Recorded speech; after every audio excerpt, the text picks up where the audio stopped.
On olemas kõnekäänd, mille kohaselt eksisteerib ühiskond kui loomakari, kellel inimeseks saamine alles ees seisab.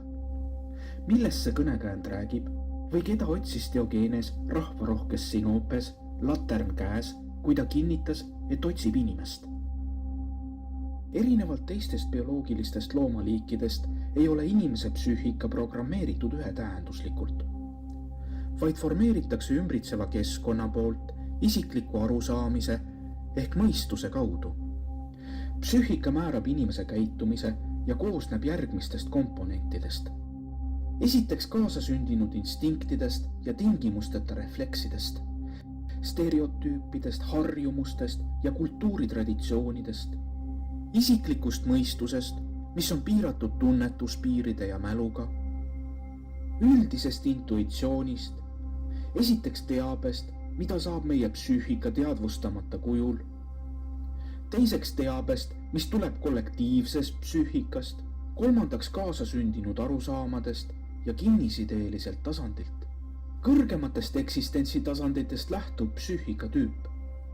See koostatakse eelneva koostoime baasil, välja arvatud kinnisideelised meelepetted. Need komponendid juhivad igat indiviidi, kuid lähtuvad nende domineerimise seaduspärast.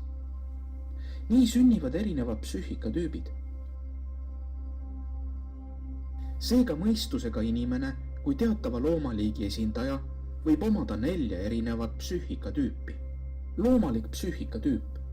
Kõik, mida see indiviid teeb, teenindab instinktide rahuldamise ja rahulolu saavutamise eesmärki. Näitena seks, söök või mõõdutundetu tarbimine. Enda olemuselt on see agressiivne, parasitaarne ja antisotsiaalne tüüp. Talle on kogu ühiskond midagi võlgu või peab selle talle lihtsalt andma, kuid ta ise ei oma ümbritseva suhtes mitte mingeid kohustusi ega ka teotahet.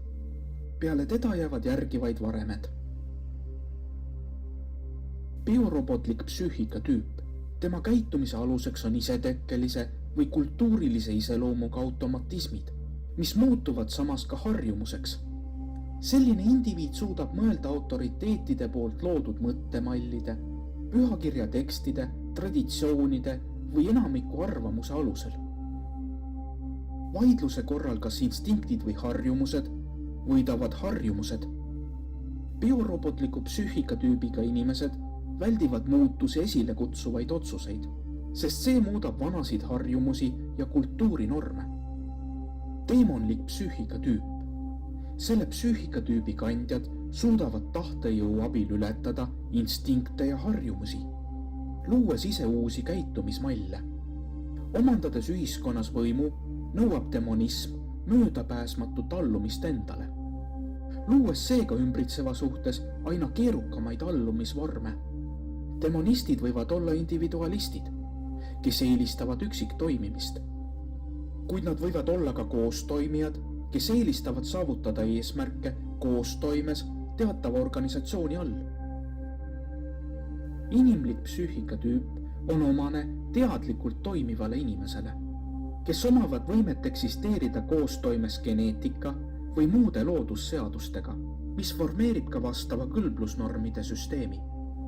Mõistusega inimesele kohaselt omab ta vaimset võimet, mis võimaldab tal seostada ümbritsevat terviklikeks ja seesmiselt seostatud mõteteks või tegudeks, mille vahel omakorda eksisteerivad põhjustagajärjelised seosed. Selline inimene tegutseb ühiskonna kui terviku huvides ja tema tegevus on kooskõlas kõrgema süsteemi hierarhia reeglitega. Ta on võimeline tunnetama laiema kõiksuse eksistentsi algoritme ja käitub nende alusel ning suudab vastavalt sellele suunata ka teisi. Teisisõnu on inimene kontaktis kõiksusega ja kõiksus kontakteerub temaga asjaolude keeles. Tänapäeval eksisteerib veel üks psüühikatüüp, kelle inimesed on loonud ise. Selleks on alla käinud ja ebaloomuliku psüühikatüübiga inimesed. Selline psüühikatüüp formeerub siis, kui indiviid tarbib alkoholi, tubakatooteid, meediat või teisi meelemürke. Ja see laostumine algab tema organismi siseorganite töö lakkamisest, mis avaldub hiljem tema intellektis ning tahtejõuetuses. Siinjuures joodava või muul viisil tarbitava kogus ei avalda olulist rolli. Teadliku inimese kui liigi hävitamine tema enda soovide ja intellekti kaudu ei ole inimsusele kohane. Kuid selle tarvis luuakse vastav maailmapilt. Indiviidi psüühikatüüp võib aja jooksul muutuda. Kõik teadmised ja kogemused, mida inimene endaga kaasas kannab, on kui kaasavara, mis vastab psüühikatüübile, kuid ei pruugi vastata inimese tegelikule olemusele. Näitena võib inimene olla tõsine spetsialist, ta võib olla rikas ja omada kõrget ühiskondlikku staatust, kuid samas ei pruugi omada ta inimlikku psüühikatüüpi, ehk teisisõnu, ta ei ole jõudnud veel inimeseks saada.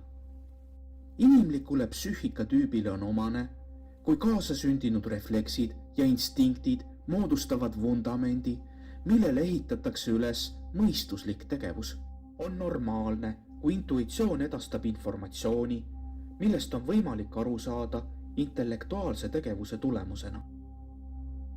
See tähendab, et inimlikule psüühikatüübile on normaalne, kui tema tegevushierarhias on intuitsioon kõrgemal tasemel kui mõistus ja mõistus on kõrgemal tasemel kui instinktid.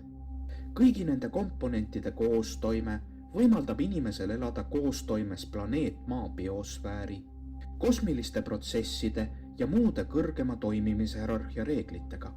Normid ja reeglid ühiskonnas peavad võimaldama inimesel jõuda inimliku psüühikatüübini juba noorukieas.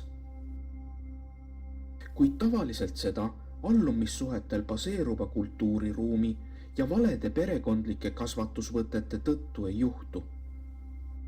Vaid siis, kui inimene suudab kasvada ja areneda, teadvustades kõlblusnormide kitsaskohti, võimaldab see tal üle minna madalama astme psüühikatüübist inimliku psüühikatüübini.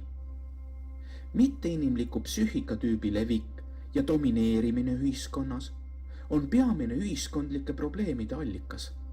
Seega meie ühiskonna probleeme on võimalik lahendada vaid siis, kui me jõuame ühiskonna kultuurini, mis võimaldaks enamikul ühiskonna liikmetel inimeseks saada.